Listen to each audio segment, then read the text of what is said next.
تمہارے دلوں کی مثال ہے میرے بھائیو، جس کو رب کہتا ہے کہ ایسا نور اللہ نے تمہیں دیا ہے ایمان کا، اگر تم اسے صاف شفاف رکھو گے، نمازوں کا اہتمام کرو گے، اللہ سے ملاقات کا ڈر رکھو گے، عبادتوں میں اپنے آپ کو صرف کرو گے، اللہ کے ذکر کو بلند کرتے رہو گے، اللہ کے آگے گر گڑاتے رہو گے، اللہ کے تقوی سے اپنے دل کو منور کرو گے، تو پھر تو تمہارے دل نور علی نور کا معاملہ ہوگا۔ برعکس آج ہمارے گل گھٹا ٹوپ اندھیریوں کے اندر، گناہوں کے اندر، اضطراب کے اندر، اور اسی طرح مایوسی کے اندر، اور اسی طرح ڈپریشن کے اندر کیوں جا رہے ہیں میرے بھائیو؟ ہم نے قرآن کو چھوڑ دیا، ہم نے نماز کو چھوڑ دیا، اپنے نیک اعمال کو چھوڑ دیا، ہم نے نیکیوں کو چھوڑ دیا، ہمارے گھرانوں کے اندر مایوسیاں اور ڈپریشن کا شکار خواتین اور بچیاں کیوں ہو رہی ہیں؟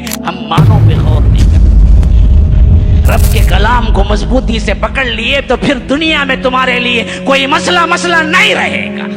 کہ خواتین تم جب اکیلے اللہ کو پکارو گی تو اللہ کبھی نہیں کہے گا کہ یہ گنہگار بندی میرے در پہ آئی، میں اس کی نہیں سنوں گا، بلکہ قیامت تک کے لیے ثبوت ہے گنہگار بندیاں جب رب کے دربار میں گڑ گڑاتی ہیں تو اللہ وحی نازل کر دیتا ہے اپنے نبی پر۔ کردار تو بناؤ نا۔ آج خواتین بگڑ گئی ہیں، آج ہماری عورتیں بگڑ گئی، آج ہماری بچیاں بگڑ گئی، آج ہمارے خاندان بگڑ گئے، آج ہماری نسلیں بگڑ رہی ہیں، لیکن افسوس کسی کو نہیں ہے۔ آج بھی ہو جو ابراہیم کا ایما پیدا، آگ کر سکتی ہے انداز گلستان پیدا، آج بھی آگ گلستان ہو سکتی ہے، لیکن ابراہیم کا ایما کہاں سے جاؤ گے؟ جسے خولہ کے لیے رب العالمین نے قرآن اتار دیا، آج بھی تمہارے مسائل کا حل اس کلام اللہ کے اندر ہے، لیکن کہاں سے خولہ لاؤ گے؟ خولہ والا ایمان تو چاہیے۔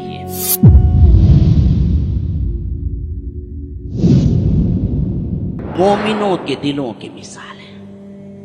مومنوں کے دل کے ایمان کی مثال ہے، اسی لیے فرمایا کہ نور علی نور،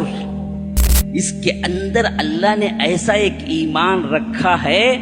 جس کے لیے اصل میں توحید تک پہنچنے کے لیے کسی باہر کی چیز کی ضرورت ہی نہیں ہے، لیکن قرآن کا نور، نبوت کا نور، حکمت کا نور، نماز کا نور، زکوٰۃ کا نور، یہ سب اس کو مل جائے تو پھر نور علی نور اس کا دل ہو جاتا ہے۔ ایسے ایمان پہ مضبوط اس کا دل ہوتا ہے کہ پھر اس کے لیے دنیا کی چیزوں میں کوئی وقت ہی نہیں رہتی، وہ تمام چیزوں کو صرف اور صرف کوڑا دان سمجھتا ہے۔ رب کے ایمان اور رب کے پاس ملاقات کے لیے سب سے اہم ترین چیز اسے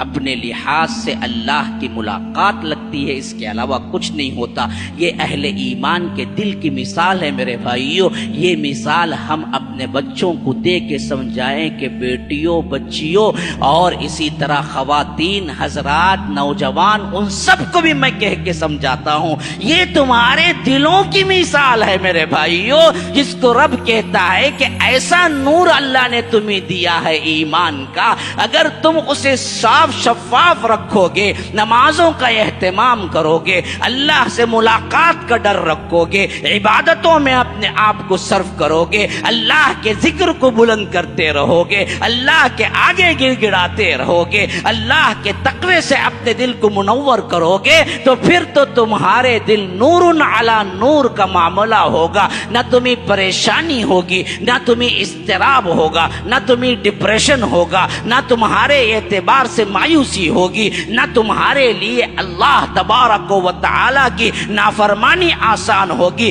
بلکہ سکون و اطمینان کے ساتھ ایسی زندگی رب عطا کرے گا گویا کہ یہاں کی زندگی میں تمہیں جنت کا نمونہ نظر آئے گا۔ لیکن اس کے برعکس آج ہمارے گل گھٹا ٹوپ اندھیریوں کے اندر، گناہوں کے اندر، اضطراب کے اندر، اور اسی طرح مایوسی کے اندر، اور اسی طرح ڈپریشن کے اندر کیوں جا رہے ہیں میرے بھائیوں؟ ہم نے قرآن کو چھوڑ دیا، ہم نے نماز کو چھوڑ دیا، اپنے نیک اعمال کو چھوڑ دیا، ہم نے نیکیوں کو چھوڑ دیا، ہمارے گھرانوں کے اندر مایوسیاں اور ڈپریشن کا شکار خواتین اور بچیاں کیوں ہو رہی ہیں، بچے کیوں ہو رہے ہیں؟ ایک سینسس کے مطابق ہمارے اندر زیادہ خودکشیاں ہیں، مسلمان علاقوں میں زیادہ خودکشیاں ہیں، مسلمان علاقوں میں زیادہ بگاڑ ہے، بھاگ کر شادی کرنے کا رجحان ہمارے اپنے لوگوں میں زیادہ ہے۔ یہ تمام کارروائیاں کیوں ہوتی ہیں؟ یاد رکھیے، جب ہم اپنے گھروں کو قرآن کے نور سے منور کریں گے، جب ہم اپنے گھروں کو اللہ کے ذکر سے منور کریں گے، جب ہم اپنے گھروں کو اللہ کی عبادتوں سے منور کریں گے، ہم اپنے بچوں کے دلوں میں ڈالیں گے کہ یہ دل اصل میں تمہیں موویز دیکھ کر گانے یاد کرنے کے لیے رب نے نہیں دیا ہے میرے بیٹیوں، اور تم سمجھاؤ گے میرے بچوں یہ قرآن کو یاد کرنے کے لیے رب نے دیا ہے، اس کو یاد کرو، اس سے تمہیں سکون ملے گا، اس سے تمہیں اطمینان ملے گا، اسے پڑھو، اس سے اللہ تبارک و تعالی کی رحمتیں اور برکتیں آئیں گی، یہ پڑھو، اصل میں تمہاری خوشی کا ضامن یہ ہے، اور تمہارے لحاظ سے تمہارے چہرے کی خوبصورتی کا ضامن یہ ہے۔ یہ کریم اور یہ پاؤڈر، یہ فلاں یہ نہیں ہے کہ مت لگاؤ، جو چاہے جتنا چاہے، لیکن اصل خوبصورتی کا منبع وہ نہیں ہے چیزیں، وہ چیزیں سب کا سب رب نے قرآن میں عبادتوں میں رکھی ہیں۔ تو ہمارے گھروں کے اندر جو بچے پروان چڑھیں گے نا جی، وہ دراصل سکون و اطمینان والی زندگی پائیں گے، لیکن ہم نے ان چیزوں کو چھوڑ دیا، ہم معنوں پہ غور نہیں کرتے، رب کے کلام کو مضبوطی سے پکڑ لیے تو پھر دنیا میں تمہارے لیے کوئی مسئلہ نہیں رہے گا۔ کہ یہ حالات اصحاب رسول اللہ کی زندگیوں میں نہیں آئے تھے، صحابیات اپنی زندگی میں نہیں لیے تھے، لیکن اللہ کے کلام کی ایک آیت ان کے تمام غموں کا مداوا ہو جاتی تھی۔ ہاں، قولہ ایک صحابیہ ہے، اوس بن صامت نے انہیں کیا طلاق جاہلیت کی دی، اور خولہ رضی اللہ عنہ آ کے اللہ کے رسول سے کہا کہ اللہ کے رسول بڑھیا ہوں، اس زمانے میں جاؤں تو کہاں جاؤں؟ شوہر نے طلاق دے دی ہے مجھے، اور وہ طلاق جس میں رجوع بھی نہیں ہوتا، جاہلیت کی طلاق ہے، جسے زہار کہتے ہیں۔ قرآن کی ایک آیت نازل، قد سمع اللہ قول التي تجادلك في زوجها وتشتكي الى اللہ واللہ يسمع تحاوركما۔ اللہ نے اس عورت کی سن لی، اے اللہ کے رسول، جو آپ سے جھگڑا کر رہی تھی اپنے شوہر کے بارے میں، رب نے اس عورت کے ڈائریکٹ سن لیا، قیامت تک کے لیے یہ ثبوت رکھ دیا کہ خواتین تم جب اکیلے اللہ کو پکارو گی تو اللہ کبھی نہیں کہے گا کہ یہ گنہگار بندی میرے در پہ آئی، میں اس کی نہیں سنوں گا، بلکہ قیامت تک کے لیے ثبوت ہے، گنہگار بندیاں جب رب کے دربار میں گڑ گڑاتی ہیں تو اللہ وحی نازل کر دیتا ہے اپنے نبی پر۔ وہ کردار تو بناؤ نا۔ آج بھی ہو جو ابراہیم کا ایمان پیدا، آگ کر سکتی ہے انداز گلستان پیدا، آج بھی آگ گلستان ہو سکتی ہے، لیکن ابراہیم کا ایمان کہاں سے جاؤ گے؟ جیسے خولہ کے لیے رب العالمین نے قرآن اتار دیا، آج بھی تمہارے مسائل کا حل اس کلام اللہ کے اندر ہے، لیکن کہاں سے خولہ لاؤ گے؟ خولہ والا ایمان تو چاہیے نا، رضی اللہ عنہ۔ آج خواتین بگڑ گئی ہیں، آج ہماری عورتیں بگڑ گئی،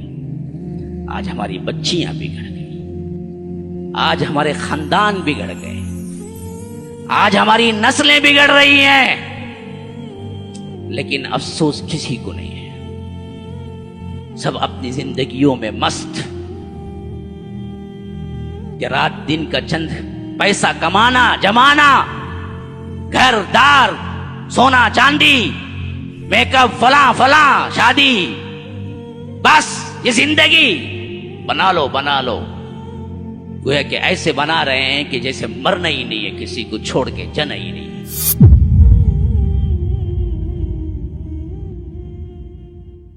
Don't forget to like, share and subscribe. منہج السلف میڈیا، آپ کا ایک شیئر کسی اور کے لیے ہدایت کا ذریعہ بن سکتا ہے، انشاءاللہ۔